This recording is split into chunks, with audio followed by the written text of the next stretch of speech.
And now the market, oh! Oh! It went to zero! Don't get rug pulled. Don't get rug pulled. Don't get rug pulled. Don't get rug pulled. Heard that project is a trap.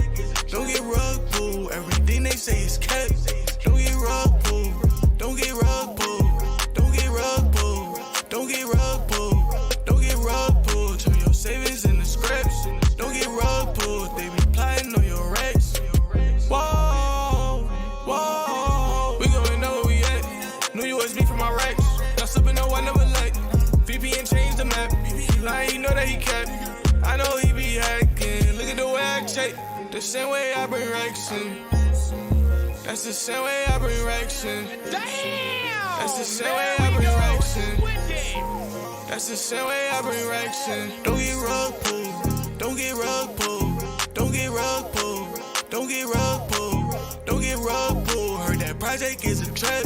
Don't get rug pulled. Everything they say is kept. Quit looking at me. What's up, everybody, and welcome to FUDDERS, the weekly live stream where we go over all the bad news that has happened in the NFT industry this week. And our special guest this week is the one and only Mr. Hello K. What's up, K? How are we feeling today?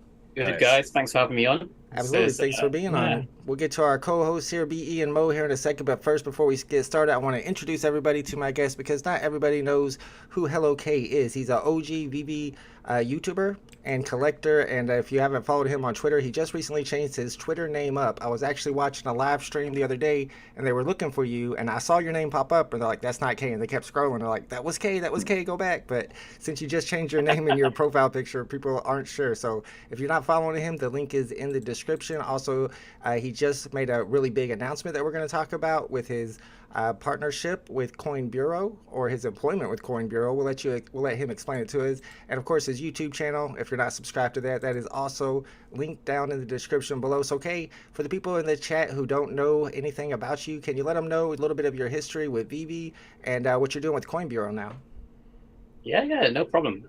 So, I mean, I assume a lot of people probably have followed my content over the years. So, I initially started off as a mostly tech-based YouTuber, and then I kind of veered into crypto, and then from crypto I then specialized in more on the NFT side, specifically the VeVe-related content over the years, just because I like the product, I like the community, and felt like there was always quite a lot of potential there with the IP side of stuff. So it was just a fun kind of thing for me. I didn't really do it for anything else apart from fun, really. And yeah, over the years, I would say my main motivation was probably the people. I met some really great people, like yourself, Chris, like everyone else here. That's what kind of really kind of drove me to carry on, making content. But since then, I think people probably already know my day job is I'm a software engineer. So I kind of consult with various other projects as well. Todd McFarlane's company, or specifically McFarlane Digital, I'm consulting them right now, as many people would know. And then, I recently joined the Coin Bureau guys as well. So that's like a very, very more recent kind of thing I've announced. So Coin Bureau, for those who don't know, it's currently the #1 crypto-based YouTube channel in the world, which is pretty cool. And yeah, they've recently started kind of expanding their offering. So as many people know, they kind of focus on crypto-based news, and now they're focused on crypto-based trading as well. So that's where Coin Bureau Trading comes in. That's where I'm in. And so my friend, wannabe champ, his name's Dan. He hosts that, and then obviously, because he's by trade a trader, I've always been kind of the person who's helped him with the crypto side of stuff. Just kind of helping him with, just all of that crypto jargon that people kind of, try and get their head around. And so I write a lot of the scripts, the content. Right now I'm doing a video with him where I've used artificial intelligence to create some trading scripts, and I'm basically running them through some back tests. And so he's going to make the content of that. So basically kind of trading based off of AI, which I think is going to be kind of a cool one because we're going to apply it to different cryptocurrencies. And then, the team at Coin Bureau, they're all great people. I've always been a fan of the channel because they're very kind of very educational based rather than kind of sensational, hypey, clickbaity kind of stuff as you find in a lot of crypto channels. You know, like most crypto channels that do that stuff, you know, they got the typical thumbnails where the faces are like, Yep. you know, yeah, like all of that stuff. Like Coinbureau doesn't really do that. It's just very like objective news, which I quite like. And so yeah, that's kind of like what I'm doing right now. Yeah, it's awesome. Yeah, It's great to see that you're working with Wannabe Champ, because I used to watch Wannabe Champ like 2 years ago. He's a OG in the Omi game too. He used to put out a lot of Omi content. Is he still a holder of Omi tokens and bullish on it? Do you know? Yeah. Well, he still holds all his Omi token. And to quote him, he's like he's only going to start talking about Omi again when it's back to break even for him, which I think is probably like, I don't know. I think it's like half a penny or something like that. Yeah. So it's got a way up to go right now. I think probably like 10x from where it is right now. In a decade. Yeah, he never really sold because he never had a reason to sell his Omi. Because you know Omi was always like a very small amount, like like a small thing for him. Like his main income was always trading and property. Like crypto in general was like a small thing for him. I mean, for other people, maybe it seems like quite a lot, but yeah, he's very like entrepreneurial, business focused guy. So yeah, like he's still got his Omi, but I don't think he's like as bullish on it as most people. I think he's just like, I'll only ever mention it again if it goes back to break even. Well, maybe most people in the VeVe community are bullish on it, but here at FUDDERS, we FUD Omi all the time. It's what we love to do. Shout out to all the homies in the chat and the fellow FUDDERS and the Moon Boys. Thanks for hanging out with us for this week's episode of FUDDERS. We got one of my favorite people, Hello K. So let's get into our topics today. We're going to talk about VeVe, of course. The main topic that everybody already knows about is Wyre. So let's go to their original tweet. Wyre put out that after nearly a decade, they're winding down due to market conditions. They made the decision to protect the best interest of their stakeholders, blah, blah, blah, saying that they you can withdraw them via their dashboard through Friday, July 14th is the important part. And then the next day, I believe it was, when VeVe went out and tweeted right after that, saying that they mentioned in early June that they're in the process of provisioning alternative methods for payout. And despite the news that we just read, they're still working on that. And I wanted to go back to that original tweet that they were referring to. It was actually on June 2nd, where they say they're midway through development on provisioning alternative methods for payout and expect completion in the near future. Of course, they don't like to give dates, which is probably smart. One thing I did want to mention was Hello K here's reply to whenever VeVe tweeted that they were delaying, or that because of Wyre they're going to have to end the payouts. He said that we were told the reason why a payout took such a long time and had all those delays in the first place, the first time around, was because of the MTL wait, and also because it was being built to allow switching of providers quickly should VeVe ever go down that route. Why is there all the extra dev work? That's a good question too. So we're going to be talking about that. The point I wanted to make about cash out when it comes to all these other platforms that are using licensed IP is that they're all at USDC now. You can see that Palm is getting ready to start USDC cash outs next month. NBA Top Shot has USD cash out only. Hero has USD cash out only, and Recur has USD cash out. I'm not sure if that's their only method, but I know that you can cash out with USDC. So the other question that pops up is, what kind of payment processor does VeVe need if they want to do USDC cash out? And the only name that comes up is like Circle. But recently Circle dropped Dapper Labs, so I don't even know if that's an option anymore. So we're going to go around the horn here and see what you guys think about the new news about Wyre shutting down and VeVe having to close payouts again temporarily, hopefully. And as we go around, I'm also going to do a poll for you guys for this topic. I want to know, do you guys think VeVe will have crypto payout by the end of the year, as in USDC in particular? All right, BE, shout out to BE from the VeVe Drop channel. If you guys are not subscribed to the VeVe Drop channel, the link is in the description below. Thanks for being here with us on FUDDERS. What do you think about this? I love this roller coaster ride VeVe puts us through. It's not good for my stomach. Yeah, I mean, geez, I can't believe this is going to happen. Well, for the US, what I want to know is, how are they going to do KYC for that? Like, we know how they do it for, cash, the dollar. How do they do it for cryptocurrency? Because that's my big thing that I've been waiting for. If you don't have to do, the KYC on that, then we can have more scammers and bots and stuff on the apps. I don't know, how that's going to work out, but this is expected. These banks are scared to be trading with all this stuff. There's a lot of scammers, a lot of money laundering. So it's expected. It just really needs to calm down. I mean, this is just happening too much in this, small period of time. So I'm not loving it. I'm sure nobody's really loving it.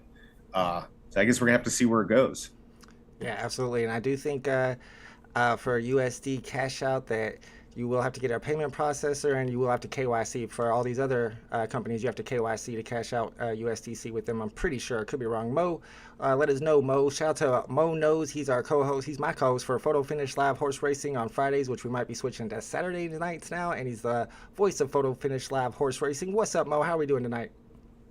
Yo, what up, Volt? What up, Mr. BE, Mr. K? Appreciate you joining us. What up, chat?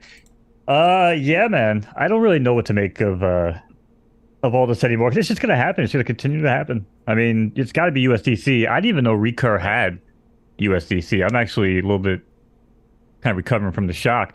They actually have USDC cash out. VeVe's got to get on that shit. I mean, it's probably gonna come right after Comics in the Showroom, right? So. Comics in the Showroom, then USDC payouts. So pack it up. See you guys in what, 2026? Sounds about right. Sound good? But I got plenty of room for you guys up here, by the way, up on my moon base. Kay, if you're not busy, we could do some software development up here as well.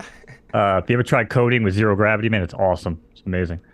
Yeah, you definitely want to try coding with Moon Boy Mo. Everybody in the chat is asking what's up with Kay's bird. Is the bird okay? He's too quiet, they think.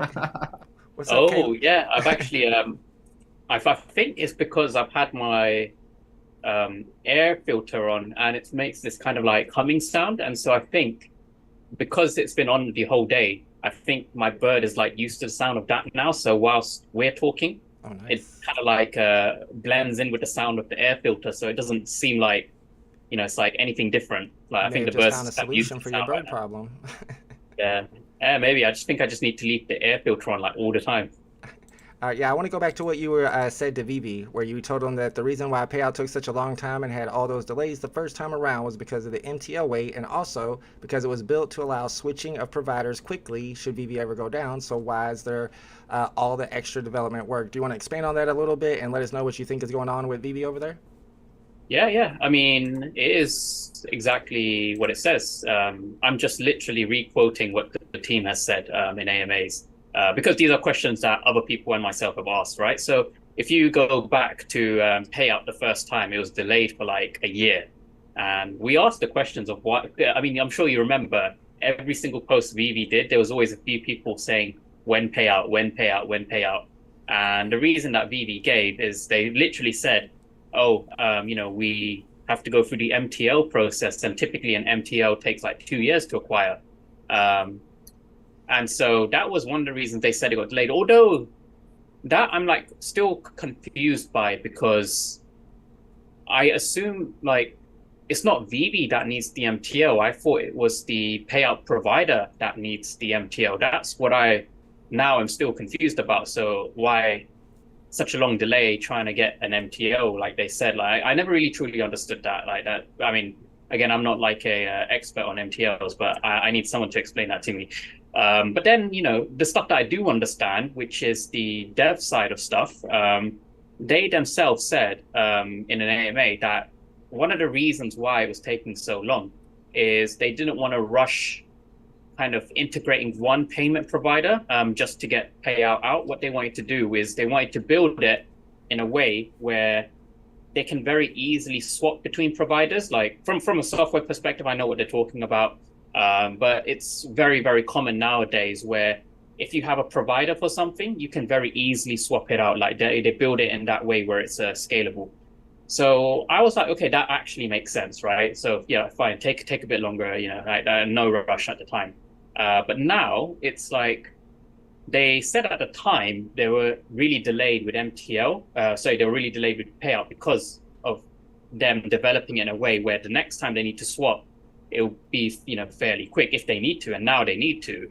But now it seems like they're doing tons of extra dev work. So it's kind of confusing for myself, where it's like, you know, you guys said you put in all the extra work back then so that we wouldn't have delays now, but we have delays now with extra dev work. So I just want to know why that is. Like, you know, what is causing them to have to spend a lot more time when back then they had kind of prepared for this scenario. Again, it's like, it just comes down to them being transparent. Like, you know, just, you know, what exactly is it that you're doing? Right, they either didn't prepare enough or they prepared the wrong way, either that or they are prepared and they can't find another payment provider. But it seems like all these other places are able to find payment providers pretty well. They did say in their tweet like a month ago, I can't remember, maybe it's 3 weeks ago, but they said they have a provider already that they are currently integrating.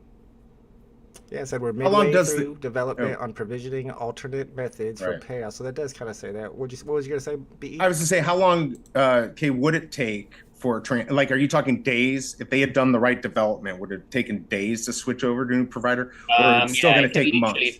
I mean, to actually integrate the functionality, if they did it correctly, it'd be like a couple of days, to be honest. Oh God, okay. It would be like logistics would hold it up more than the actual software Yeah, aspect of it. It's not. Yeah, I mean, like I said, if they were capable and competent. Quick question for any of you guys: how long were we without payout? Keep in mind, I get screwed on every drop. I get bent over backwards. Kay, if you're new around here, you might know this. But now we're up on the moon. We're having a good time. How long were we without payout options the first time around? Anybody remember? 2 years. Like it was. Whole year? Yeah. It was like from when I joined up until. Was it? No, I mean when we had payout, then they took it away, right? We lost it for a little bit. We did. Right. Yeah. How long was that? When we lost it before it came back recently. How long were we without 6 weeks, KYC? 8 weeks? Without it. That was like 6 weeks, I think, maybe. Yeah, it wasn't too bad. Yeah. It was like 5 weeks, 6 weeks. Okay, so I'm going to call all of you guys out here as hypocrites, okay? Because until they go 6 weeks, we can't say that they're not going to be quicker because they could do it in 5 weeks. All right, we're not being fair to VeVe. That's no longer an option. We're not being fair to VeVe right now, okay? They said they could be quicker if we gave them the extra time. We gave them the extra time, so now, 5 weeks. Maybe next time they'll get it done in 4, No, I was just curious if anybody actually knew the answer to that because I would assume at least like a month would be acceptable, maybe. Yeah, I mean, a month's not bad, but if we knew that whole entire time, you only got to wait a month, then that's a whole different story than not knowing at all what's going on, and then all of a sudden, boom, a month later, we got it again. Shout out to VeVe Darkling, thank you for the super chat, appreciate you. Their comment, though, Darkling's comment is 377 days and 377 days and counting. Still no VeVe logo for the attendees of the Decon kickoff party last year. What's going on with that? They've already dropped... They've not airdropped that yet. No, they haven't airdropped yet, and now they've already had the public drop, so the pump has already happened. The prices are coming down on them, so they're kind of screwing these guys over, are they not? Because they're going to be the last ones to get them after the prices already went down. I mean, it's not that bad. The ones who were really waiting were the Omi pre-sale guys. They were promised a secret rare Lambo like forever. Oh, no. They're still waiting for that. I remember you tweeting about that. Like they even said we forgot all about that. We're going to go ahead and hook them up now. Yeah, did they ever get it? I've forgotten about it. Yeah. All right, let's check the results of the poll for this topic. Do you think VeVe will have crypto payout by the end of the year? Half the chat says nah. A third of the chat says yeah. And 16% of the chat does not know and does not care. That's going to be a running theme here. You can always say, I don't know and I don't care if you're apathetic and don't really care. But all right, let's get into our next topic, y'all. We're going to talk about Ordinals, NFT Ordinals, and in particular, the fact that NFT Ordinals may in fact be more safe and more permanent, more long-term than things that are on other blockchains like Ethereum, although we're going to get to how Ordinals can be on Ethereum as well. So in particular, there's a recent article where they're talking about exploring the potential of Bitcoin Ordinals and how, like I said, they're actually permanent, whereas Ethereum PFPs, for example, don't have some of those same abilities. And now Ethereum itself is having their own Ordinals, and they're called ETHscriptions. Of course, I saw a couple people mentioning on Twitter that they were worried that there was going to be an ETH reset at some point. I don't know the technicalities behind that, and that could wipe off the Ordinals. But then somebody came back with that, saying that same thing could happen to Bitcoin Ordinals as well. We're getting really, really technical with it, and this is something Kay knows a little bit about. He was talking to me about it in DMs, and he talks about it in Twitter Spaces sometimes. So I'm going to send it over to him and let him explain it a little bit better, and I'm going to start up a poll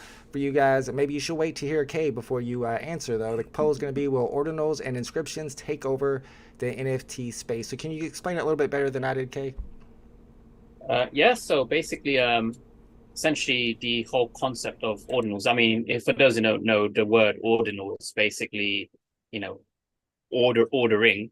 So as many would know, Bitcoin, for example, each Satoshi, you need to, if you want to make each one like identify each one uniquely, you can basically order them like 1, 2, 3, 4, A, B, C, D, etc. Right?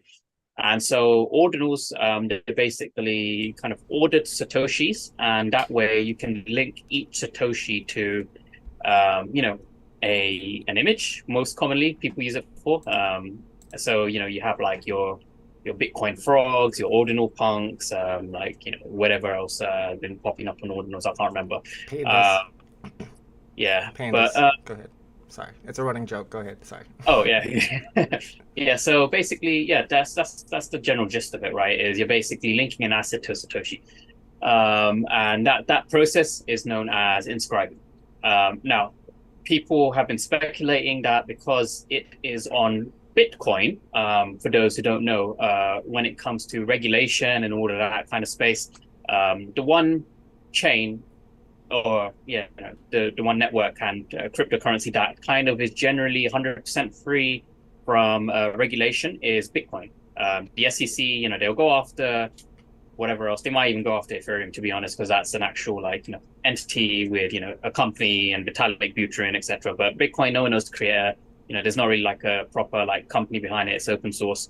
So yeah, like the SEC themselves, they have said that Bitcoin is not a security. So in that sense, ordinals, they're kind of like a bit of a, if you're looking at, I guess you could say alternative to NFTs, they're a bit safer in that regards. And they are more novel, and they do kind of help address some of the issues like, Ethereum based NFTs, for example, a lot of them will use IPFS. Ordinals are a bit different. There is a bit more permanence there as well. But I would say the true benefit there that I have seen is that it is on Bitcoin, the Bitcoin network. So let me ask you then, is the worry then that all these Ethereum PFP popular projects like Bored Apes or Crypto Punks, even maybe not the ones that big, but the other ones will go ahead and remint onto Bitcoin and the ones on Ethereum will lose value? Yeah, so that's kind of the worry there, right? Because historically, if you look at cryptocurrencies, there have been some really, really good cryptocurrencies, but they just launched on like really weird chains that people don't really like. Oh, they were like their own kind of chain kind like of thing. Omi? Yeah, like Omi was on Go chain, right? So if Omi had launched on ETH from like day one, they could have avoided so many of their problems, and I think they would have had a higher valuation earlier on as well. Also, like if I look at one really popular one back in the day, people would know as Dragon Chain, right? I used to hold Dragon Chain, so it was founded by, it's part of this Disney incubation program, and they had like a lot of, early investors. They kept slapping Disney on everything, but the use case of it was really good. Like it was a really high scalable blockchain solution, and so at the time it solved a lot of the problems, because back then, this is like pre Bitcoin Lightning Network adoption. This is before ETH had like all its upgrades. It was like a very good solution to a lot of the problems back then. But as time progressed, Bitcoin, was upgraded. They had the Bitcoin Lightning Network. ETH went through like multiple different upgrades as well. So a lot of these like cryptocurrencies that were solving problems at the time, they lost value, right? So at the moment, a lot of the NFTs that exist on ETH, I think it's pretty fair to say that the Bitcoin network is, more, let's say like more, it follows the ideologies of cryptocurrency more than Ethereum, right? It's more decentralized, it's more, free from the SEC, all of that stuff. So by that definition, a lot of people who believe in these ideologies, they would value NFTs or, the equivalent of NFTs on Bitcoin, on the Bitcoin network, more than on the Ethereum network. And so people are kind of starting to, speculate that once we get, more of these ordinals or like the punk version of ordinals, etc., on Bitcoin, that they could potentially one day flip the Ethereum ones. That doesn't mean the Ethereum ones will go to zero, but it's, potentially could take some market share. Now, obviously, because ordinals are much newer, it's very, very, very speculatively driven. Bored Apes, CryptoPunks, they've been around for a lot longer, so they kind of have that established value. But at the end of the day, even if you get like the equivalent Ordinals and Ethereum, we're gonna keep getting various different implementations of essentially assets that are linked to blockchain in some way. And that's what I always say, right? Is a lot of people, they're kind of like big fans of like the first on-chain kind of concept when it comes to NFTs. But I always say, just because something is the asset itself is considered valuable as of today, what would you do if that asset, certain parts of it were improved on in a future iteration? So for example, most NFTs that I see, they always store the JPEG or the asset off chain. What if one day we could store the asset on chain, which is what Weave is doing? But eventually, I believe there will be ways on Ethereum of just having it natively on chain. So what if, we saw remints of certain NFTs or new releases of certain NFT brands, but where the asset is now on chain? Is that now more valuable than the ones where the assets are off chain? How would you compare them? Like that kind of thing. Like, so it's very it is very speculative and very high risk from what I can see right now. But if you're just doing it as like a bit of a punt, a bit of a gamble, you're not like over leveraging, you're not like throwing your house on the line, all of that stuff, then yeah, it's like feel free, it's all fun. Yeah, I think it's a smart gamble. And we're talking about Ethereum PFP projects, but you look at a blockchain like Solana, which has a lot of projects on it, and they're having a lot of problems right now being delisted from a lot of marketplaces. So you could see this affecting Solana NFTs if they started minting them over onto Bitcoin Ordinals. And one of the biggest fans in the whole entire community of Bitcoin Ordinals is actually MoKnowz. Or maybe not. So let's send it over to Mo and see what he thinks about this idea that Bitcoin Ordinals are just more secure and more permanent than stuff on Ethereum. Well, as the internet's biggest Panda Ordinal fan, tuning in here, checking in, I have done some research on this. Maybe I'm just too old at this point, man. Maybe I just don't get it. So Bitcoin is his antiquated technology, right? It's why it's not used for gaming and stuff. TPS is very low compared to Solana, Polygon, Matic, whatever. So the inscriptions would make sense, right? If they're just kind of getting parked there. I looked into the Ethereum ones that you were linking us earlier today, Volt. Yep. And it was interesting, right? Because it's so new. And I was reading on like one of the websites, the guy that like, I guess invented the inscriptions, got like 8,000 followers on Twitter. I was checking them out. I don't know if it was legit or not. I just but I was like checking them out. Yeah, that guy, right? So I was like looking into it, checking it out. And so apparently if someone just wanted to remint, like you were saying, as long as it already hasn't been minted, it'll go through.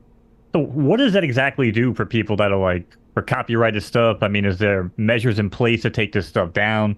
I know like OpenSea will go in, you know what I mean, and actually pull things down. But what if I just want to take the biggest projects on the block and be the first to, mint them up on the inscriptions, right? Like, I don't know. To me, it just seems crazy. Like, it just seems like absolute insanity. I'm out here buying Nike shoes, virtual horses, fucking, logos of companies that bend me over backwards every Tuesday. You know what I'm saying? It's like, I don't know. And that sounds insane to me. So I don't know. Relatively speaking, what do you think, BE? Because I'm lost. Well, first, I think it's still a pyramid scheme. I don't know how they avoid SEC. It all has to deal with how they sell it. If they do any interaction, if they're just setting it and forgetting it, they make the NFT and they have nothing more to do with it, it's just art, then they can get away with that. SEC won't touch it.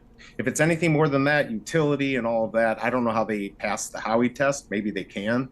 The Ethereum stuff, if I read it correctly, right now they can only do like a small JPEG, basically. So I don't know, is that going to compete? Is that going to be anything anyone cares about? It's just more of the same. It does kind of worry me. There is going to be better technology as we go forward. So maybe there'll be a better partner statute in the future. So maybe we're all wrong by having the first one. Not so sure, though. I do still think there's validity in saying, I have the first of this. I have the first Mickey Mouse. I have the first Walt statue. That's what I'm hoping. I don't think this is good points, though. You know what I'm saying? If people bring new utility to it, right? I think we talked about it last week. Like I was saying, if they were to bring out comics again, and it was like an interactive panel that you could walk into and augmented reality, right? For Like, sure, yeah. like again, you're bringing a whole new, aspect to the comic. But I think Vault actually corrected me and said you should own the original and then kind of get like an upgrade. So in theory, that would make more Yeah. sense, I guess, for scarcity reasons or whatever. But we'll be testing a lot of theories here with these ordinals, right? Because we all know that these young dudes don't really like to collect what their dads and their grandparents are collecting, right? Like, that's just the way the world works. So when they're like, oh, well, my dad and my grandfather are collecting on Bitcoin, like, screw Bitcoin. So shouldn't we be preparing for the future? Like, shouldn't we be preparing what these kids are going to be going for? Like, what was the one, AR Weave, K? Yep. Yeah, AR Weave. That's the Weave, solution to storing assets on chain. Yeah. Like, that's revolutionary, right? They're doing something different, right? They're breaking the mold a little bit. Like, that's probably something we should be looking into more than, like, and again, I'll pick up pandas on, Bitcoin, subscriptions. I mean, I'm a panda guy. But, I just think we should be looking, like I said, maybe like AR Weave, because that sounds really interesting to me. I mean, when it's held off, it's on a server or a website and somebody can put, a middle finger on the NFT, that's what's scary. So if this solves that, that might be something nice to have it on chain where it can't be messed with. You don't have to worry about somebody buying a server or, your URL or anything like that and then taking it over. So in that point, yeah, I think it's a good thing. But I don't know. We're just going to have to see. If that's the case, then we're screwed. With AR Weave, the person who actually got me introduced to that initially was actually Kyle Wilson and Chris, Coffee guy. And I've known Kyle and Chris both for quite a long time now. Well, I say quite a long time, but like relative to NFT terms, like I've known them for most of my NFT lifetime. And they've generally been very, very good with kind of introducing me to things that have like potential future in the space. So AR Weave, both of them kind of pointed it out. So I was like, oh, this actually is. And, I don't say this lightly because most stuff, to be honest, that implements any kind of NFT tech is generally like a solution looking for a problem. So, it's like, what is the point of this? But AR Weave is actually got a useful use case. So I would definitely recommend having a look into what it is, how it works, etc. Yeah, it's complicated. I have to see exactly how AR Weave works, but apparently it puts your NFT actually onto the blockchain, which is important, what a lot of collectors want. And I think TPS, transactions per second, is an important factor too, and Bitcoin is very slow, so Mo might be right. The kids might look at Bitcoin as the old man's blockchain. Oh, yeah, but that's mainly for gaming. That's what I'm saying. Like, I don't know. I do know that when the Ordinals hit Bitcoin, right, there was like a whole big blockage or whatever that happened. Yep. Now, again, I do know that TPS on Bitcoin is very low, and that's why they don't make games and shit based on the platform. But I don't know if that would really affect, Ordinals. I was just saying that based on like, from like a gaming perspective, I know it's considered like antiquated, that's all. Well, it does become annoying when you're trying to buy and sell Ordinals because you have to wait for one transaction to go through before you can make your second transaction. It takes like sometimes an hour or two. Shout out to all the homies in the chat. Let me read some of the comments before we move on to the next topic. Kryptoni says, I'm up 4x on Elmon X. Let's go. Thinkers 500. Starry Night is 650. I think I sold my Starry Night for more than that. Could be wrong. And he's whitelist. Oh, no whitelist on the Tut Drop. The King Tut Drop does look awesome. I haven't collected on Elmon X for a while, though. Ronnie Lato says he's not paying his taxes. Denny OC says Hulk #1 on Thursday. That is a big announcement we just got. We got a drop on Thursday, the Hulk #1 comic. We'll probably talk about that a little bit at the end of the stream, but let's move on to the next topic of tonight. And the next topic of tonight is .swoosh. So if you guys are collecting on .swoosh, then you were probably hanging out with us on the stream for the reveal, or you were doing the reveal yourself. And if so, then you probably noticed that it was super, super glitchy, and you probably got a lot of error messages like this, and you couldn't see your shoes. And they did say in that original tweet that I just pulled up that you'd be able to unbox yours between 12 p.m. and 1 p.m., but it was, I don't know, 2.5 hours after the drop began before I was able to unbox mine. So it was a little glitchy. Of course, we always notice that on the first drop of any new NFT platform, there's always glitches, so it is to be expected. And one reason we wanted to talk about .swoosh is to talk about the new announcement or the new tweet from Nike about Fortnite Airforia, which they also included the logo for .swoosh, and .swoosh is Nike's NFT platform. So a lot of people are saying, including me, NFTs are coming to Fortnite. I was just kind of said that for the interaction. I knew people would be Let's go. But there is a little bit of alpha here that I wanted to show you guys. Let me pull it up onto the display here. This is from a guy named iFireMonkey, and iFireMonkey is a big YouTuber. I don't know if he's a YouTuber. He's a big Fortnite guy, and he actually looks into the developers' sessions. And he said that he's pulled up some data from it, so he knows now that on the 20th, Fortnite is going to be home with this Air Max themed UEFN map. I'm not sure what UEFN is. Maybe Kay will know. And the Unreal Engine and Fortnite. That's what I use got you. create my stuff. Yeah. Thank you. Yeah, and the interesting thing here is it's Air Max, and as you guys probably know, the Nike drop was OF1, which is Air Force One, not Air Max. The experience will feature Nike-designed skins, cosmetics, and special rewards for .Swoosh members, which is kind of the big thing here. And it's an official collaboration, but you see all this stuff he linked to, every single one of them, all those pages are gone now. They deleted them as soon as he tweeted this. He also went on to add that .Swoosh is Nike's Web3/NFT project based on what others have talked about, so it's going to be interesting to see if that's part of the collaboration or if it's just something unrelated to it, that it's just part of the UEFN map and not an Epic endorsed part. And there's a couple more blog posts, and as soon as he posted those got deleted, so I didn't get to read them. So I thought it was interesting to see what's going on over there with .Swoosh. Of course, I'm not very happy with their website. I still have trouble looking at my shoes now. I can't actually look at one of them because it never pulls up for me. But I wanted to get your guys' opinion on it. I wanted to ask the chat as well if you guys minted the Nike.Swoosh, and I'm going to send it over to you, Kay, first, and see if you minted any of the .Swoosh NFTs. I think you did because you had a stream with Cal, didn't you? Yeah. So I had a stream with Carl where I unboxed 4 of them. So I had 2 of the classics and 2 of the new gen ones. And I think I pulled 2 of like the really rare ones. There's like 2,000 or less out of the 106,000 or whatever it is of the ones I got. I got one of the ones is called a Pixel Party, I think. It's like a really silver transparent one. I really like that one. I got that one too. That's a cool one. Oh, nice. Yeah, Pixel Party. And I did get also one of the ones with like the little Air Force jet like animation on the side. Like that one's quite cool.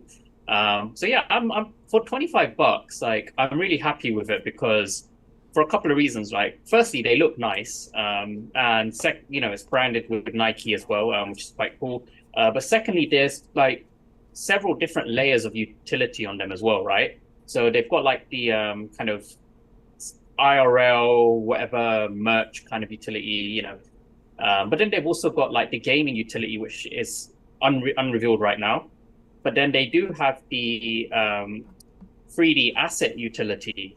So what's cool, right, is unlike many other platforms where the 3D asset is behind like this walled garden, you can't take it off anywhere. For example, like Cryptoys, VeVe, whatever else like does that kind of stuff, Wax. So with Nike, they give you the rights to download the 3D asset of your NFT, but also they grant you like some sub-licensing rights as well. So you're allowed to create derivative works of your .Swoosh and kind of display it on like merch and whatever as well. So that's kind of like similar to, obviously not to the same extent as Bored Apes with their kind of licensing agreement, but at least there's like some agreement there where you can actually kind of do stuff and create derivative works and kind of, do whatever else. But that's quite cool, right? Now, where I think there's real use case is because you own the 3D asset for it. Fortnite, they've got their Unreal editor, and that allows you to upload your own 3D assets. People have done that already with like, a kid called Beast, and like, they've like gotten their own 3D models and stuck in Fortnite maps. So because you own the 3D asset to the .Swoosh shoe, you can basically take the asset and put it in Fortnite as is. Which I think is kind of like part of the cool gaming utility that we might get. Like once you've uploaded it, you might, have some cool Fortnite-y thing that you can do with it.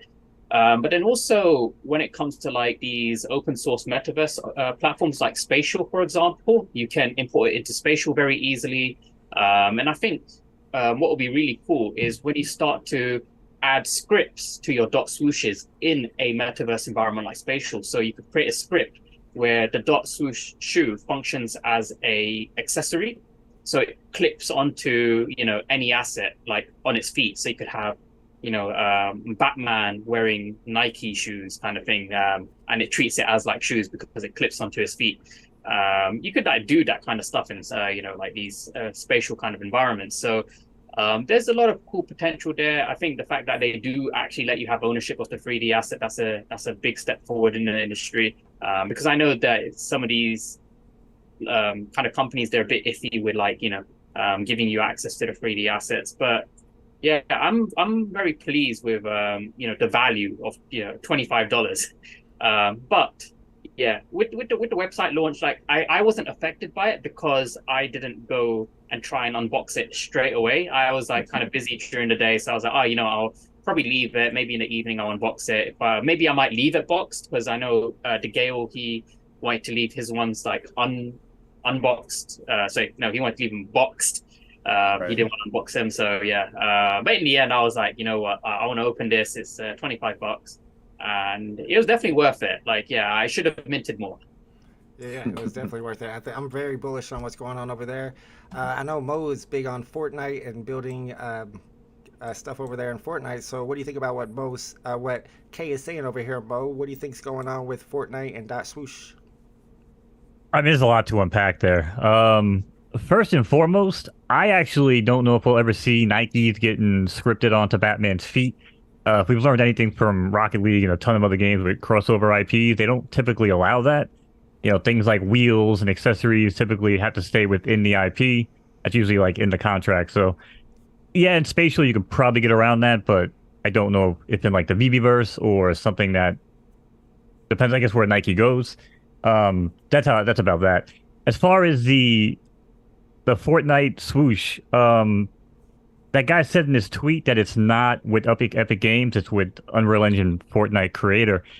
That's also not true. Because if you actually look at the reveal, it actually says Unreal Engine and Epic Games because it's not the Fortnite logo. That is going to allow Epic Games to tap in because they've already said they're going to be the only ones to embrace crypto gaming and Web3 gaming. So that also tells us right there, it's probably going to be something that you link in with your Epic account to your swoosh, and then you play Fortnite, and it will just send it. Because it's going to have to go through the Epic launcher anyway, it's just how it goes. They won't give you like a separate, swoosh sign in on Fortnite. That's not typically how the game works, or the whole platform. And again, I was one of the first people to get my code on there. I know exactly how it works. But yeah, I think it's huge, man. I don't really know why we're talking about it on FUDDERS because I think it's amazing. I did mint 5, got 5 on it, max mint.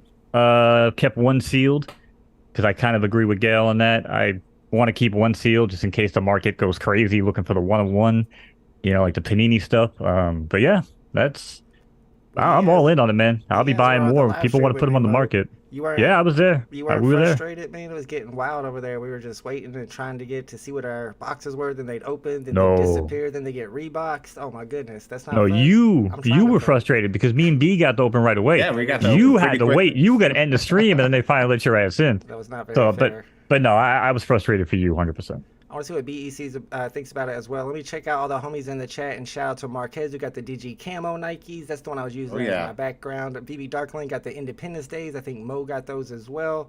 Shout out to Kid Arcade in the chat. What's up, everybody? Thanks for hanging out with us. We're talking about the .swoosh, their crappy website. BE, don't you just hate .swoosh now? I do not. I do not. Well, I loved what I got. I got some good stuff. What I really like, I mean, this is mainstreaming, let's say, digital collectibles. We won't say NFTs, but that is the biggest part. To get Nike and to get Fortnite involved, this is huge. I mean, this really is huge because it's going to bring all these people in that were like, these NFTs, these punks, what is this shit? This is good stuff. And man, if you can take those 3D assets and make games and make your own games, that's even bigger. I mean, that's truly, truly exciting. So this seems like it can only go up. I'm mad at you, Mo, and Vault for making me open my last box of my 5th one. I should have left it closed. Hey, you're a grown-ass adult. Listen, you make your own decisions, okay? I did. So yeah, so if you guys have 1 box left over, maybe keep it closed because I'm kind of regretting it. But yeah, I'm excited. Good stuff to come. I'm really excited. That's a good debate to have, whether you should open your boxes or not. There's another debate I want to have when it comes to .swoosh in just a second. A topic I wanted to get your guys' opinion on. First, let's check the poll. Looks like 62% of the chat went ahead and minted the dot swoosh, and 4% don't know and don't care. You don't know if you minted or not. I just wanted to see if anybody would actually click on that, and 4% did. All right, so here's what I want to get your guys' opinion on. I'll start with you, Hello K. You saw the ones that you pulled up that you got that were about 2,000 editions. There's some that are like 1,337. Some of them are 1,800. Some are even lower. And then you got these generatives. Now, my question is going to be, which ones are going to be more valuable? The ones around the 1,800, 2,000 mark, or the ones that are generative? Because all the 1,800 to 2,000 ones are all going to be identical to each other. But when you get into the generatives, they all have special traits, and a lot of them have really rare traits. So right now, I think a lot of people might be sleeping on the generatives, and they may end up being the belle of the balls. What do you think, Kay? Yeah, I mean, it's an interesting one, because I think it will partly come down to if they have slightly different utilities, if the generative ones, because you know how there's different tiers of utilities. Right now, there's only the 3D file one that's been highlighted. The gaming one is still blank. I can't remember what the other two ones were. So it does depend if both of them have the exact same utilities, or if one has more than the other. I think that will play a big role in it. With the generative versus kind of the smaller size, but like I guess you call it fungible ones, because they're kind of similar copies of each other. Yeah, that is a hard one, because if it was me, I think I would actually just go for whichever ones look the best if they're kind of similar edition size. Like that's my mindset. Because for me, it's like, well, if they're similar scarcity, then I'm just going to go for whichever one looks the best, and that would probably be the generative ones. For me anyway, just because I quite like, with this stuff. I quite like, being unique and standing out with, these assets. So yeah, for me, it would have to be the generative ones, but I think it would vary person to person. But the number one thing would be, do they have the exact same utility, or does one have more than the other? That's what I would look at first. Right, that's a good point, because it might be the Air Maxes. They have some Air Maxes that have that gaming utility, because that's the one that Fortnite mentions. What do you guys think, BE? I'll start with you, and shout out to Gangster. Was wanting to know if we're going to be able to buy more soon. Well, you guys let me know what you think about that too, because they didn't sell out all of them, and I heard that they might be putting more back up to purchase. BE, what do you think? Are they going to be putting more up to purchase, and also generative versus the stuff with about 2,000 to 1,800 editions? Yeah, I'm hoping they do, and I'm hoping that people who have the poster, like Mo and I, get first dibs. That's what we're hoping. Yeah, so maybe we'll get lucky, especially since we max minted, but I'm not usually that lucky. Yeah, I mean, I think, like, for instance, I got this Air Force One generative, and it's got like this orange color that's only on 1%, like 1.5%. So that could be big. But I do like the Park Pixel, which is a low edition, and the All-Star. Here's the thing. We're talking about Nike. So if you're talking 2,000, I don't care if it's 360 or 2,000, that is a drop in the bucket to the amount of people that know Nike, that want Nike. So, these are all going to do probably well. But I do think the low mint stuff, I think that's going to be big. I think that's going to be big, because 2,000 is nothing. Just think of the people that go to buy shoes. They get sold out instantly. So yeah, I think these are going to be big, and I think the rare ones are going to do real well. If the generative have a trait that's very rare, like 0.5%, that probably will do really well too. Yeah, it's going to be interesting to see how that works out. I know a lot of the generatives have some really cool graphics on them, different animations. Yep. And I'm just trying to make J Money feel better, because he got 4 generatives on the drop. Mo, what do you think? Is it possible that generatives could be the ones that are more sought after than the ones that have about 2,000, 1,500 editions? Well, I mean, I know you're going to be buying my generatives, my lion. I'll trade you with my pink ones. Will you trade? Deal. Yes. Nice. Hey, I'm an 80s guy, man. I like my blues and my pinks and my yellows. But yeah, no, I don't know. I think like Kay said too, right? Depends on what kind of utility. I don't know. Did they ever say if they're going to be unlocking utility as we go along, or are they going to announce that ahead of time? Because I mean, if it has to be announced ahead of time, maybe we're only getting 3D files for the first drop. Like maybe we won't get gaming utility until drop 3 or 4, and then they'll sprinkle in some other types of things here and there. Who knows? It's true. But one thing I do want to point out, that I didn't point out before, because we're making a big deal about the Fortnite, Unreal Engine stuff, right? Are we forgetting what the hell else they just announced before that? Like, yeah, EA. Hello? EA Sports? come on, man. Like Nike, EA Sports. I mean, the amount of money that EA pulls in from recycling the same bullshit year in and year out. Oh my lord! Like, you put a Swoosh login on the EA marketplace, and we start being able to list things and interact with that in some fashion. Holy shit, man! I don't care if you got generators with 4,000 of that shoe. You're gonna make some serious money when this shit gets rolling. I'm telling you. That's just how I feel about it. I could be completely off base, but man, it just seems like a no-brainer. I've been saying it since we minted or before that. And this is all Nike just within the first couple of weeks of starting their NFT project, man. They're hitting the ground running. They might take over the whole NFT industry. I don't know. It looks like 61% of the chat said that they minted the swoosh Nike. Shout out to Kid Arcade says Nike is dope. They have stores and locations all over the world. That's a good point. They're not just American. The utility can be next level is if they are able to connect the dots. And I think they are able to. You can tell what they're doing already, that they are going hard when it comes to NFTs. All right, let's talk about... Before we switch gears real quick, I'm just curious. Quick roundtable. Like, we all say it every week, IP is king, right? And I'm sure Kay probably agrees with this because he brushed upon it earlier on. You know, if IP is king in the whole grand scheme of things, then that's why my money goes to VeVe with Disney and Marvel. That's why my money goes to Nike. That's why my money goes to Palm. And where else would your money really go, right? What's the one big conglomerate that's really missing from this whole thing? Gaming, right? The Microsoft, the Sony, and they're letting everybody else fail and fall on their face, and the Zed runs are going to happen, and the freaking Rugpulls are going to happen, and Sony's filing patents, Microsoft's acquiring companies that are totally invested in this shit to begin with. So at the end of the day, they could just walk in and be like, all right, well, we got the blueprint. You guys fucked it up for 5 years. We're just going to come in, you know, kind of like Dr. Disrespect is with Midnight Society, right? Like, you know, is it the greatest looking game in the world?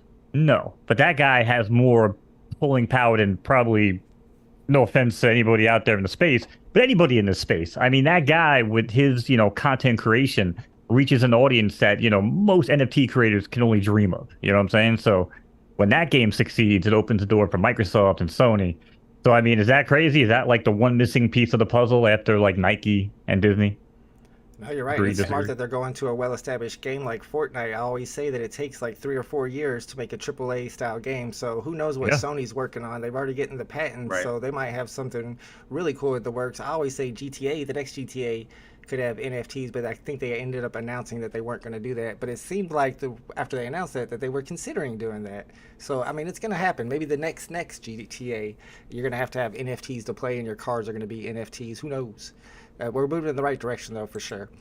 All right, so somebody who's not moving in the right direction, that's Elon Musk, in my opinion. We're going to talk about what's going on with Mr. Elon and explain this Bob. If you've been on Twitter, you've probably seen people use the Explain This Bob bot. It's a Twitter bot, and it's actually connected to a cryptocurrency called Bob as well.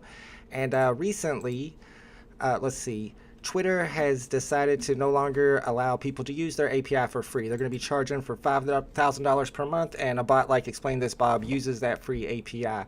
And also Reddit, if you guys have been paying attention to Reddit, they've been going through a lot with the same thing, that they've decided that they're going to start charging people to use their API as well, which kind of sparked this whole debate. And I think Explain This Bob was talking about how he was working around the API to continue to use his bot, and to that, Elon Musk replied, "This sure looks like a scam crypto account to me. If so, it will be suspended." And it was, in fact, suspended right after that. And of course, because of that, the price of Bob, the cryptocurrency price, fell very, very quickly. And what was really interesting to me about this whole situation is that Elon Musk has always been a big proponent and fan of the Explain This Bob. You can see back here where on 420 he said, "I love Bob." And in another case he said that Bob, once again, Bob nails it, and then he goes on to continue his statement here. So he's always been a fan of Explain This Bob before, and now all of a sudden he is suspending it and hurting the cryptocurrency. And the real question is, what's the motivation here? What's going on with Elon? Why would he go this route against an account that he's already aware of, and knowing that it's going to hurt the cryptocurrency? So I'll start off with you, BE, on this. It's kind of a fringe topic, but it is a big talk in the NFT community, crypto community anyway, right now. I want to get your guys' opinion on it. What do you think, BE? Well, it's the stupidest thing. I know a guy who's in sales. He sells software, and they were using that API, and then they came to them and said it's going to be $42,000 a month, and they gave them the finger. They're like, we're not going to do that. We're not going to spend $500,000 to have access. And this 5,000 thing is just, that 42,000 light version. So it's stupid. It's, they're cutting off their nose to spite the face. I mean, it's just, I don't know why he would do it. I mean, he's got so much money, maybe he doesn't care. It's power. But he's hurting himself in the end. I mean, he should look at volume. Keeping it free or keeping it, inexpensive is the way to do it. This helps people have access to Twitter, use it better. It's good for Twitter. So I really can't understand why he's doing this. It makes no sense to me. Kay, as a software engineer, do you think this is a big deal for Twitter going forward, or do you think that they're going to have to just give up and let people use it for free because of all the backlash? Yeah, I know that Elon Musk, he's part of his push to make Twitter, safer, has been to kind of essentially purge Twitter of like bot accounts, which, it was good in the sense that I could finally say MetaMask without my post getting AIDS from like all of the people in like wherever else trying to help me recover my lost cryptocurrency apparently. Well, that was always annoying. But yeah, I do also see that there are some useful bots out there. For example, many communities, the VeVe community, for example, they've got like sales bots. So, you get the tweets for when, grails have sold, or like, you get the tweets for like, what's the daily sales figures on like whatever. Like that kind of stuff is useful, right? But I do also understand that Elon Musk's, like his role as a leader is to make Twitter profitable again. Because Twitter, before he took over, it was loss-making very, very badly. And so that's why he introduced Twitter Blue with the monetization on that. That's why he is now monetizing the Twitter API, because, they're making a loss. So it doesn't make sense to leave it free. And, I'm pretty sure he's going to paywall some other stuff. But, if it continues to them improving Twitter, like, Twitter Spaces, I think that's definitely, a nice, more recent feature, and they've kind of been improving that over time as well. We did see like, the NFT integration on Twitter. I think if they expand on that, I think that could be useful, more useful. As long as the money is being used to improve the platform, which for Elon Musk, I'm sure it will, because that's just how he is. Like, he doesn't like take the money and run off with it. He will always reinvest it into improving the product. Then I'm not too fussed, right? It's one of those inevitable things. To be honest, I'm surprised they left the API completely free for so long. Like I would have thought they would have paywalled it earlier. But yeah, I think they might need to revise it and work more with some of these more useful bots. With Bob, should they have banned it? It's a tricky one, because if you ignore the crypto aspect of it, again, like the crypto aspect, it's weird because Elon Musk, he doesn't seem like he's against crypto anyway. Like he promotes Dogecoin and Right. Bitcoin all the time. So yeah, it's a tricky one. I don't think he should have banned the Bob account personally. Because it's not really like a spammy kind of bot. It's more of a, just explain this in like a meme way for someone. Like it's more of a fun kind of bot. It's not a spammy kind of bot. Yeah. And he may not have even known that there was cryptocurrency attached to Explain This Bob. I mean, he is a pretty busy guy. I didn't know that there was cryptocurrency, but I had definitely heard of Explain This Bob and seen it many times before. But overall, is Elon good for Twitter? I'll tell you one thing for sure is whenever I go to my For You feed, all I see is like crazy stuff, people dying and stuff that is not somebody that I follow. It's not somebody that I followed, liked it or retweeted it. And it's like all day now, all day. And a lot of right-wing conspiracy stuff too. You never see the left-wing stuff. So I don't know. In that format, I don't know if he's necessarily good for Twitter overall, but we'll send it over to MoKnowz because he knows everything. What do you think, Mo? I think Kay pretty much summed it up. I mean, I do know that, a lot of, I guess, API calls, right, on the back end, they do cost money when they start adding up, I guess, over time. But what else are people going to do, right? They're going to scrape data. I mean, that's going to be the other alternative option, but then they risk, breaking TOS, and then they can get banned and IP blocked, whatever, right? But there's always alternative methods. I don't know. As far as Elon, I'm not going to get into that here on the show. I think he's great for humanity, honestly. I think anybody who lays awake at night and worries about the future of humanity actually is okay in my book, because most of the people I speak to don't give a flying shit about anybody but themselves. So when I see Elon talk, that's just how I feel. I think the bigger issue at hand, though, is that people are sheep and people are dumb. The same way somebody can put out a YouTube video and then prices start pumping, prices start crashing. Like, stop worrying about what else is doing. Like, okay, Bob got banned, so everyone goes to the crypto and starts dumping the shit. It's like, I don't know, man. People need to start using their freaking brain. It's like an recurring theme. Everything that we talk about, it's like people are dumb. They don't use common sense. They don't have rational thoughts in their freaking head, right? Like, it's crazy, man. And I think this just kind of sums it up, because it's like you said, Vault had no idea. I didn't really know it was crypto attached to it either until this morning, but I don't know, man. It's a perfect segue for VeVe versus Paul Barron. The perfect segue. Go ahead, VE. I was just gonna say, I don't know. I know a lot of people, and I knew that the salesperson, they're not going to pay that. So if nobody's going to pay that price on the API, they're not going to make any money on it. And it helps Twitter users. So I don't see how that's good. I understand them charging. It's kind of like a loss leader. It gets people into Twitter, and more people, they see the advertising. That's where they're making their money. I don't think they're going to make it through the API, but I could be wrong. I wonder if a lot of the bad bots use the API. Maybe that has something to do with it as well. If you charge them to use the API, they can't create malicious bots. The chat voted and said that 2/3 of the chat, 67% think that Elon is good for Twitter overall. All right, man, I'm going to have to disagree with you. I'm going to fudge you guys next. All right, let's move on to the next topic before I get upset. And the next topic... Well, I just called them dumb and stupid, so I think I handled that for you. Yeah, appreciate that.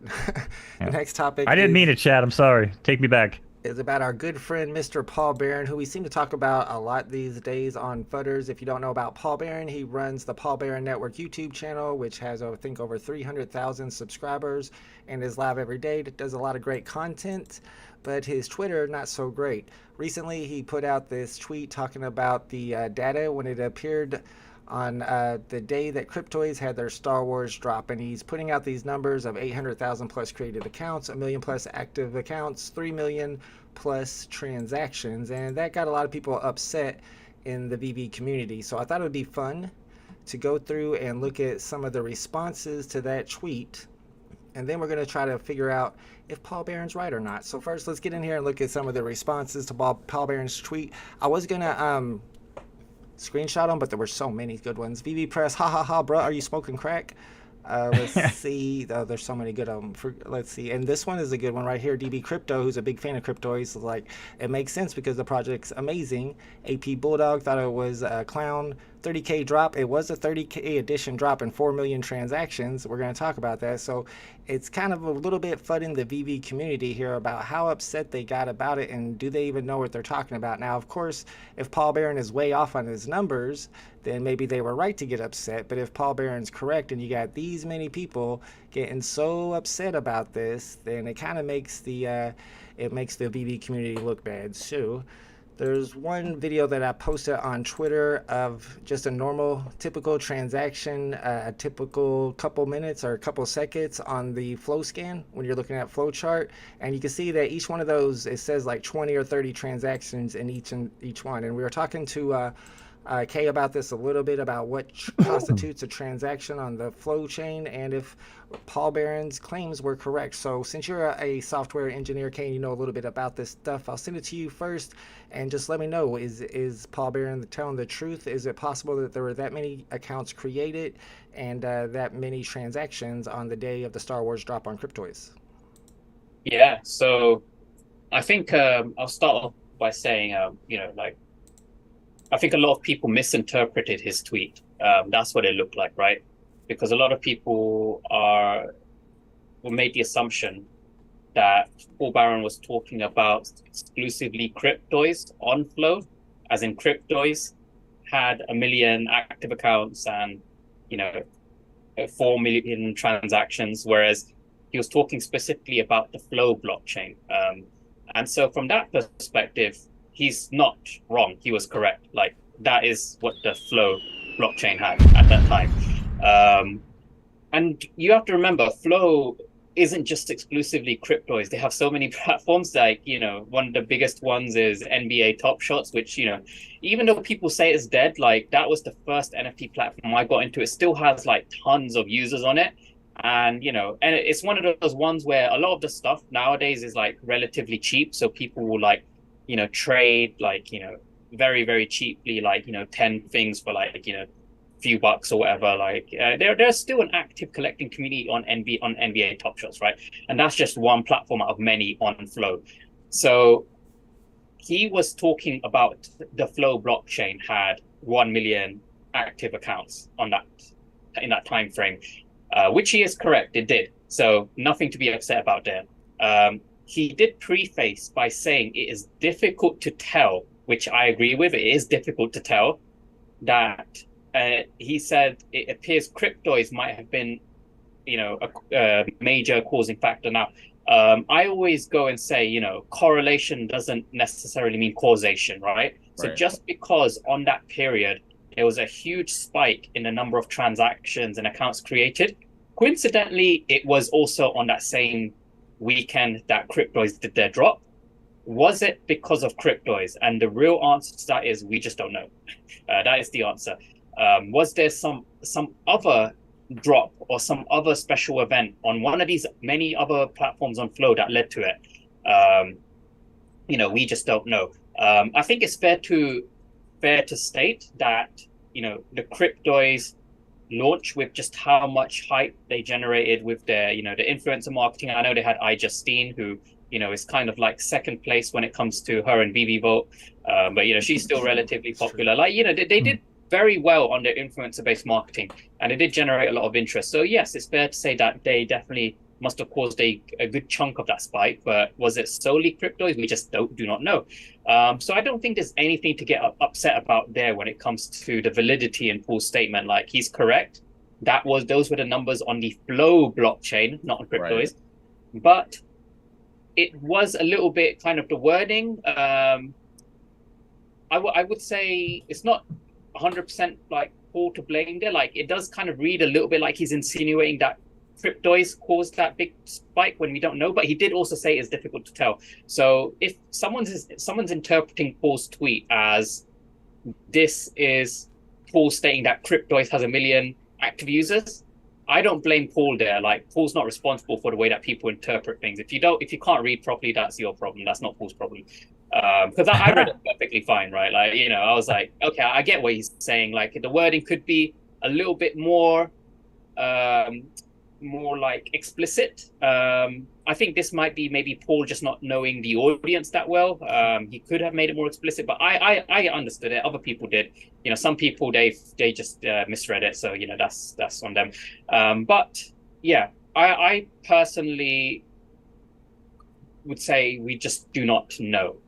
But there were some people then trying to figure out how many transactions happened exclusively on Cryptoys to then prove, all of these transactions were not Cryptoys. Now, there is a caveat there, right? And many people who have been around on VeVe would understand this as well, is many people who were buying stuff on Cryptoys, just because there were less transactions on Cryptoys than the total amount on Flow, some of those transactions that happened on Flow in the run-up to the Cryptoys drop, they may have happened exclusively preemptively for the Cryptoys drop. So for example, right, on VeVe, if I wanted to go for a really nice drop, right, and I didn't have gems, I would sell something to get the gems for it. So that would count as a transaction.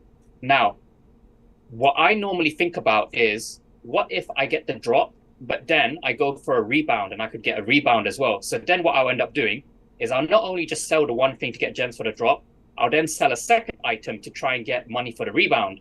And maybe, like, there are plenty of people, I've done it as well. I'll like ask my girlfriend or someone, hey, can you prepare an account to do the drop? And then do the same thing there.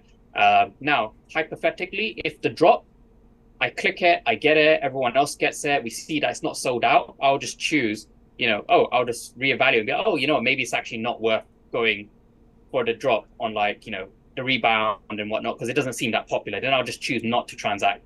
But I already did the sales beforehand to prepare for it. And so what I think could have potentially happened here is a lot of people may have sold a lot of stuff on Flow to get money. They may have, prepared by making several, wallets to try and get as many as they can, because they may have thought, oh, this might be really popular. But then on the actual drop day, they realized, oh, it's not actually instantly sold out, so I don't need to buy on all my account, that kind of thing. So people do that all the time. So a lot of those spikes, they could have been preemptively generated with the wallets, the transactions, etc., if the drop was more sought after than they believed. And that happens on VeVe, that happens on other platforms. But because you can't really quantitatively measure this exactly, because you don't really know what was the intent behind each transaction, you just don't know. And also the definition of a transaction, right? With IMX, a transaction is a various different type of event. So it could be a buy, a sale, a mint, a burn. They have their own burn transactions. What else? There's I can't remember what else counts as a transaction. But again, on Flow, I don't have the exact definition of what is considered a transaction. If it's either one of those things, then yeah, it's difficult to say. So as far as the Flow blockchain goes, he wasn't lying. That's what the Flow blockchain has. Was it to do with cryptoids solely? I really doubt it. But was cryptoids the major thing that influenced that? The timing would suggest so. But again, correlation doesn't mean causation. So again, we don't know for sure. So the real answer is we don't know. But also, I think people are overreacting because, I think they're a bit sensitive with cryptoids somehow having 1 million users when we know that's not what the tweet meant. You just have to reread it properly. Yeah, 100%. That's probably something to do with it. People creating the extra accounts to go for cryptoids, but also how much of a factor was cryptoids compared to NBA Top Shot. I did go in and check to see if NBA Top Shot had a drop that day. They didn't have a drop, but they did have an event going on. Of course, you got UFC Strike, you got La Liga. There's the NFL one as well. They got a lot of platforms over there, and having all those platforms running every single day, you get to a certain level, and then you add another big platform on top of it. Compare it with all the ones you've already had, then it makes sense that you got a new all-time high here. So the real question is, and as BE pointed out as well, on Cryptoids, you're actually minting 2 NFTs every time. So maybe that doubles up your transactions. But the real question here, the real FUD here, is with the VeVe community. Mo, is the VeVe community crazy, or do you think it's a good thing that they're that passionate that they go after Paul Barron at a time like this? Yeah, I feel like we talk about freaking Paul every week at this point. Shit, man. I know Paul watches your drop streams. Dude, I would love to get him on the show, man. I've always respected the hell out of him. He's a very smart guy. And I think it's just bullshit. Never replied. Oh, really? Yeah. Oh. Paul, if you're watching, man, come on. I want to talk to you. No, it's crazy, though, man. He's giving us data. He's a very data-driven guy, and I appreciate that. And like I said, I was looking for my response in Discord DMs for the show, because I think my response to this article was, I can't wait to talk about how the internet can't read. It's, you know what I'm saying? If you look at this a certain way, yeah, you can spin it. And that's what I'm saying. The VeVe community, and it's not just a VeVe community, but, communities that like to stick together in packs or whatever, they typically just go after people, man. It's absolutely crazy. It's data, again, is it right? We don't really know. You know what I mean? Is it probably going to help the sales and help the volume? Sure. But I do know, like you said, Top Shot, NFL all day, you burn moments and stuff all the time, right? I'm sure that's triggering some stuff on the chain too. So I don't know. Again, I don't really look at that data, but I just think, man, leave people alone, dude. I was raised, and again, at my age, you don't like the show, change the channel. Right. That's not the world that we live in 2023. I get that. I get that part of it. But if you just don't like it, just walk away. If you ain't got nothing nice to say, just shut the fuck up and go away. Go do your own thing. Go what makes you happy. Go find your little corner on the internet where everyone's an echo chamber and you're having a good old freaking time. I'm not going to hate on that either. You know what I mean? But it's man, just leave this shit alone. I don't know. Come on, It's come on the Twitter, show. man. That's what Twitter's for. And I have to say that the passion that the VeVe family has. That's not what Twitter's for, dude. I'm sorry. The toxic bullshit, the toxic cesspool. Nah, that's not what the internet was designed for. No shot. No one will ever convince me. That's what the internet is. That's not what it's designed to be. That's not what it should be. You might be right. I don't know. So, what do you think about the people pitting Cryptoys against VeVe? You know, eventually it's going to come down to people comparing the biggest two brands. If Cryptoys keeps rising and VeVe's up there too, whether they say nice stuff about each other or not, people are going to compare them. And when people are going to compare them, the people are going to take sides. BE, do you think it's healthy, or do you think we need to talk everybody into being positive at all times? I mean, you're not going to have people positive at all times. Right. I think the competition's great. I think Cryptoys, at least now, I don't know what it was before, but their whole idea of the space is completely different than VeVe right now, at least the people who are buying VeVe. VeVe is to make money for most. They say collectors at heart, but I felt like that was to get around some SEC stuff. Cryptoys now is really promoting their stuff about how do we play with digital toys in this digital world, right? So if that's the case, it's just different. I mean, Cryptoys is going to actually get all the people who don't care about NFTs and just want to play and buy stuff, the people who spend a ton of money on Fortnite and whatever game, those are the type of people that are going to buy into Cryptoys, and that's going to be millions. So, you know, I think Cryptoys can learn stuff from VeVe, but I definitely think VeVe can learn stuff from Cryptoys. So, you know, I like both projects. I really like Cryptoys. I think they're going down the right, going down the right road right now. I think this is the way, and I know they're going to have sales and markets and stuff like that, but that's not what they're focusing on. So yeah, I do think the competition's good.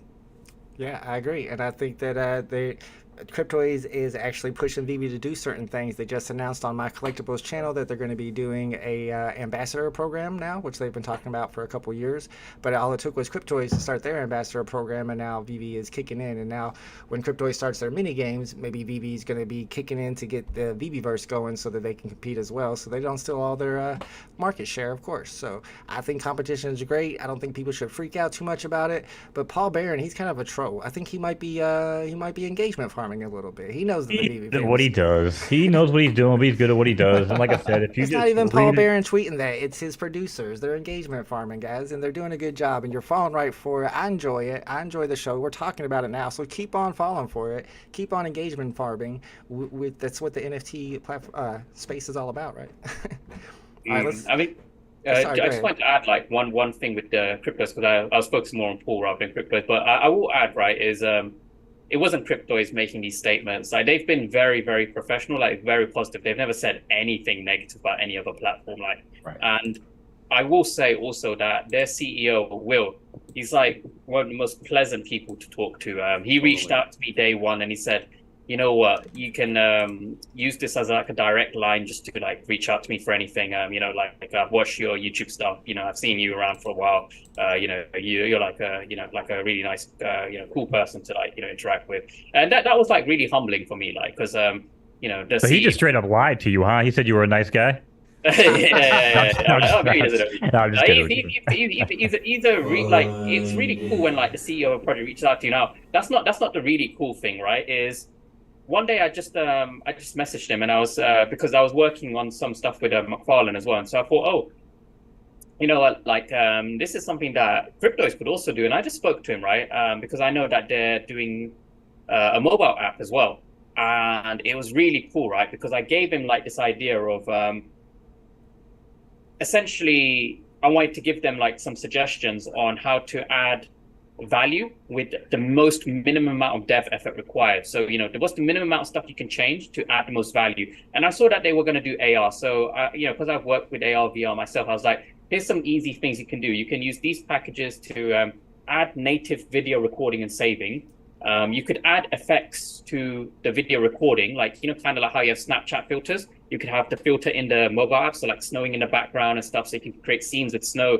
And I also said you could have like a little UI dashboard where you can control the collectibles, like make them walk around and, do animations and things, and maybe add multiple collectibles in the same scene and control both of them. So you can have them like, Luke having a lightsaber battle with Darth Vader with like snow in the background, because you got that filter as well.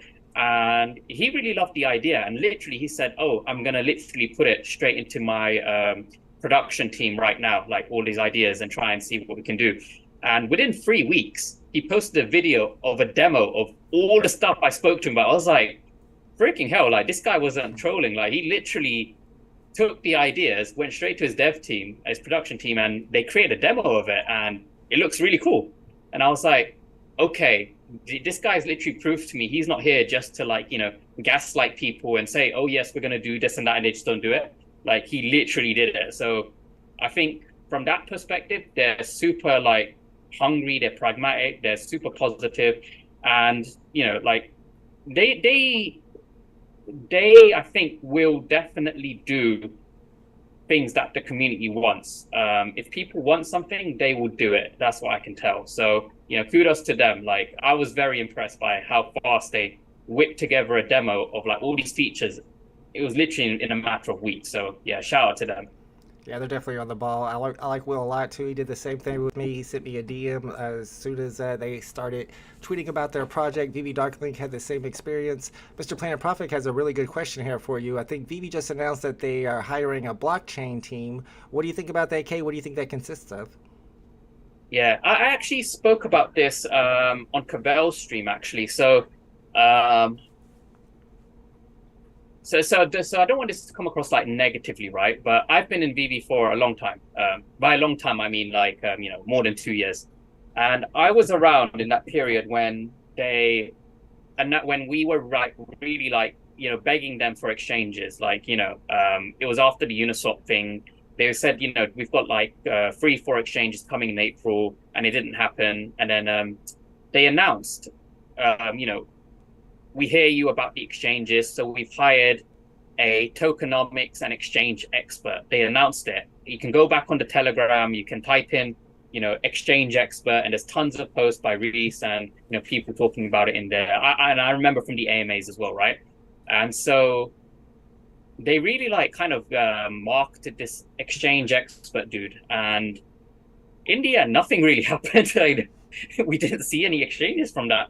So it was like, you know, what happened to the exchange expert that you guys had that apparently was, you know, smashing out all your exchange listings that were due to come? Like, did he like quit, or was he not that good, or was he lying, or like, you know, did he even exist? Like, you know, that's the thing, right? So since and I was buying Omi based off of this kind of, you know, this news, as were many other people, because they've just brought on, you know, this hypothetical exchange expert who's smashing out exchange listings that we're going to see soon. And nothing really happened. So since then, I became very skeptical about whenever they say they've hired anyone who's there to do a specific job. Like, I don't care like what they say, who they've hired, etc. I'm only going to judge them based on the eventual outcome, because the outcome of their exchange expert was no exchanges. Like, that's not really much of an exchange expert right there.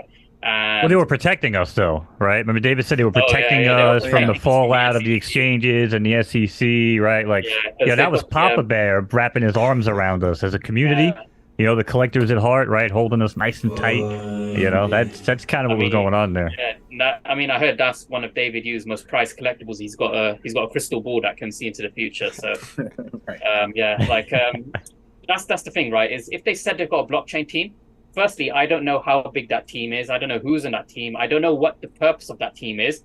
That blockchain team, for all we know, could be a way for them just to, you know, help VeVe internally with like, you know, like, I don't know, like getting the Go chain metadata eventually, you know, public, which they said they were going to do like forever ago. Like, we just don't know what they're there for, or who it is. So I can't judge them on that. Like, I can only judge them on the outcome. When I see an outcome based off of that team, then I can say, okay, like, you know, this is good going forward. So yeah, at the moment, like, I've got no opinion on it. Like, I can't really say anything. Yeah, I think if they want to impress us with that, they need to have like an AMA with the actual people in the blockchain team, so they can tell us what it is that they're working on and what they're going to do. That would be smart. Volt, I know you're going to want to wrap it up here in a minute, but we do have Kay on, and I'm very curious to get his opinion on this, because I've always made my opinion very clear on this with the whole VeVeverse. You know, when they demo it and they have like the guy floating in midair, like the latency is just insane. They can't, you know what I'm saying? So like, you just said you had a conversation with Will. It was a brief conversation back and forth. you gave them some good ideas, right? They injected into the pipeline, they got it developed, created a demo, and from the way it sounds like, it's kind of like how you envisioned it when you were kind of like laying it out, right? So, because anybody can talk to anybody, right? I mean, they can go to BE and start talking to BE, and BE can blow smoke up his ass, and if they listen to him, they're not going to get. So I'm saying, like, they come to someone like you. Obviously, Will's a smart guy. When I listen to him talk and I get his vibe, like, the guy's got a good grip on what's going on, man. Like, he's reaching out to the right people. So for him to, talk to someone like you, again, take it, put it into the pipeline. Like, what do you really think the biggest holdup is on the VeVeverse? Is probably my best question for you as a developer. Oh yeah, so I've been around for a while. I kind of understood a bit more of like how their app was like developed, because I used to do the bug bounty for them. So a lot of people probably don't know is, out of the goodness of my own heart, they did say they were going to pay me some in gems, but I just never claimed it. It wasn't even I don't think it was a lot anyway. But yeah, basically I was like, with me and there's like a small like group of us, we were just like out there, like finding bugs and things, and like, making reports to the CTO. Some of the bugs were actually quite significant. There was one that I reported, which was basically on iOS, a way to get unlimited free gems. And imagine if that went unreported like that. You had like an even worse situation than January. But yeah, like that got patched very quickly. So if it's something that significant, VeVe does act quite quickly. But typically they will take their time. From my experience. But yeah, with the VeVeverse, right? So they always had this issue in the app where back then they were developing all their assets in a very specific file format. I don't know if it was .fbx or .glb, like it was one or the other, right? And they had to then convert all their assets into this other format. And so they had to do some kind of new backend Word integration for like, this new asset format. I think it was to do with like how they could animate it. And now, so with the VeVeverse, because it's not being built by VeVe, it's not a proprietary thing for them. It's basically being outsourced to Cavernous, which is using their Metaverse Metaverse connector, which is basically a template that they sell to other companies as well. They said that they had, it was taking them time because they had to convert the assets. So what I believe they're having issues with is the assets on the VeVe app, they need to be converted to be cross-compatible with the Cavernous platform. So I think the Cavernous platform, maybe if VeVe does .glb, I think maybe Cavernous only takes .fbx. I'm not sure which format they need to convert to, but it's GLB, GTLHF, and FBX. Yeah, I mess with a lot of 3D formats. It sounds like they're basically converting all the assets, and that's taking them time. And for some of them, when you do convert, sometimes you lose, like, the texturing goes a bit janky and the quality, and they have to like redo, like, manually, like change it around. I think that's just taking them time to do. So yeah, they have to do every single asset, and that's the downside when you outsource something to an entirely separate companies, because it's not under your ownership. You have to comply by their standards, because they're not going to change things just for you. They have to make sure that they release their product and all their clients, they conform to their standards, because they have to serve other clients outside of VeVe. Right. I think in the same month they had like 5 other companies launch their own VeVeverse, which is the Cavern and Metaverse, but the templates for their projects. So yeah, I think that is very likely the hold up right now, based off of what they told us and based off of what I know from what's been an issue for them in the past. Yeah, but as the reason why I really want to ask you is because as someone who could probably sit down and create, a spatial VeVeverse type environment, because I mean I could do it in Unreal Engine, overnight. Now again, converting the assets, stuff like that. Okay, yeah, we'll get into that. What's the file format? Are we doing an auto batch process? Like, how are we rolling this out? VeVe wants to hire me, I'll do their whole collection in a week. Like, it's just the way it is, right? Because again, they're not using their brains. They're out here scrambling on a daily basis. So I want to ask you, point blank, if you were the one, because they made this whole big, ordeal, live stream on YouTube, had people on a couch with bad camera angles and all this crazy shit. If you were the one that had your name behind that VeVeverse that was showcased on that video, would you be embarrassed? If you were the one that developed that, would you be embarrassed? And if you did develop that on the back end and I'm not aware, I'm very, very sorry for the question. Yeah. So I'm thinking, like, okay, so when it comes, like, firstly, my opinion on this whole metaverse concept is I'm not in touch, because I've been a gamer for forever. Like, I was a competitive gamer on like Overwatch and League and other stuff. So I've seen a lot of similar concepts that existed without the NFTs. So Second Life, for example. Like, I don't think reskinning Second Life and slapping NFTs on top, I don't think that's innovative, right? I think there's more innovation when it comes to the open metaverse. So having augmented reality objects in the real world that you can kind of anchor to real world locations. That's something that I'm working on with some of the other projects that I'm working with. So I think that is more of a metaverse concept than kind of reskinning Second Life. So if I was presenting it, I wouldn't it's just not me to sound that enthusiastic about something that I know is not that impressive, but just because I've seen the same thing from over a decade ago, just this time NFTs on top.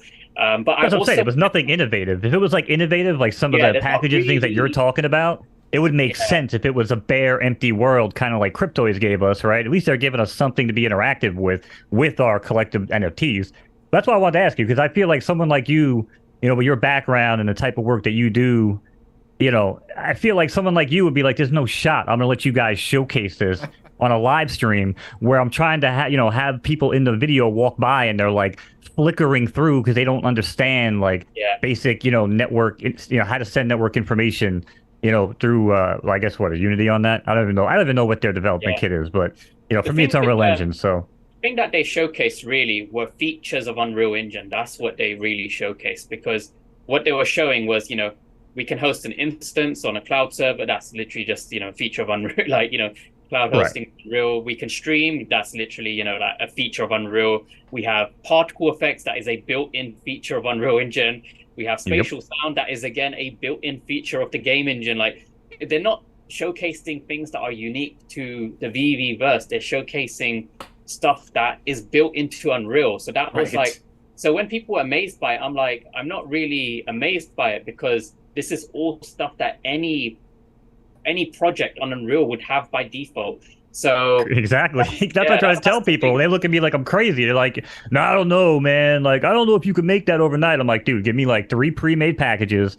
You know what I'm saying? Give me an hour, and I'll just drag and drop some shit, and it'll look just like Illuvium. It'll look like Spatial, and whatever the hell you want it to look like." Well, why can't they just do a couple NFTs? Why do we have to do the whole collection?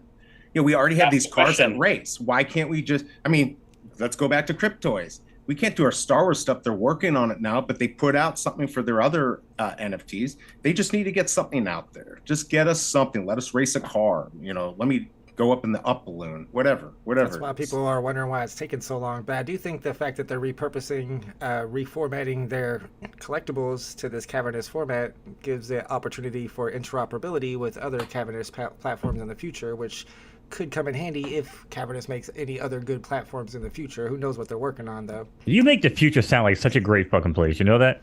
Every time we talk about interoperability and this and that, it's like, man, this future is going to be so great. Man, just put me to sleep. Wake me up in 5 years. My horses will be all raised. It's been getting worse and worse. Right. Yeah, you might be right. Yeah, in a few ways it is. All right, I want to wrap this up, but before we go, we're going to do what we always do at the end of FUDDERS, and we go around the horn and we talk about one thing that we're looking forward to this week. And one thing that a lot of people are probably looking forward to, we got some comments in the chat about it, is the Hulk #1 announcement. VeVe just announced that they're dropping the Hulk #1 comic on Thursday. I expect it to be 10,000 editions, 20 gems retail. And we got a few people asking if Hello K, even though he's not super bullish on VeVe, if he plans on going for the Hulk drop. K, is that the #1 thing you're looking forward to this week, or is there something else more exciting going on? All right. I might go for the Hulk drop, actually. Typically, the only VeVe drops I go for are the ones that I really like the IP of. I'm not opposed to Marvel. I've got a bunch of Marvel stuff. Actually, I'll show you something really cool. I've got it here. I see all the anime stuff back there. Let me grab this. So these are from Japan. There's really big collectible store called Kotobukiya. Nice. So these are I think $200 each. So they basically come separately, but if you have the Iron Man one, they complete and create a set. Oh, wow. So it's from from Civil War. So they're quite detailed, which is really cool. And then you can see the Steve Rogers face there. That's pretty dope. Yeah, so that's quite cool. So I do like the Marvel stuff, but it's not it's not like mega like, you know, I love it. So Monster Hunters was like the last drop that really excited me. So the only stuff I really go for is like stuff where I love the IP and I just don't care about the resale value. It's just, you know, I'm just getting it because I like it. So with the Hulk drop, I'll probably go for it, but it will be more so going for it for like a quick flip rather than I love the Hulk and I'm gonna hold this comic forever kind of thing. So yeah, that's kind of my view on it. But like, that's actually not the main thing I'm looking forward to. The main thing I'm looking forward to this week is I put out a very cryptic tweet a while back where I said, you know, next month will be a big month for digital collectibles. And I'm still waiting to see if this is going to be like, everything is done for this thing that's going to come out. And it's just essentially down to like a few more license or sign-offs. But when it comes out, it's going to basically make a lot of people extremely excited. I would say that. I can't say what it is. I've got NDAs, but you can't do that really to us. Yeah, really. It's really cool. I can't say anything. But I am actually a professional. Like, Does it rhyme with Shamazon Schmarketplace? Is that what it rhymes with? No. Actually, my friend is the lead developer for that, so he told me about that like forever ago. He came to DesignerCon in LA with me. He's like this Korean dude. His name's John. But yeah, he's one of the like main devs on the Amazon marketplace thing. But no, it's not that. It's to do with what I kind of mentioned. Like, it's to do with licensed stuff. And when it is announced publicly, I believe it's going to be on a live stream. What it is, I will then bring back that tweet, and then I'll be like, "This is what I was, you know, talking about." But it's supposed to be sometime this month. That's what I'm looking for. Yeah.